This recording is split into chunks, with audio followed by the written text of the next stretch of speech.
ஆயிரம் நன்மைகள் அனுதினம் என்னை சூழ்ந்திட கிருபையும் இரக்கமும் அன்பும் கொண்டீரே. ஆயிரம் ஆயிரம் நன்மைகள் அனுதினம் என்னை சூழ்ந்திட கிருபையும் இரக்கமும் அன்பும் கொண்டீரே.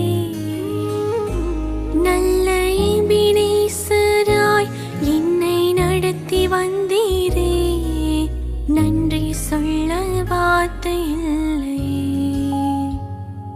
நல்ல எபினேசராய் என்னை நடத்தி வந்தீரே, நன்றி சொல்ல வார்த்தை இல்லை.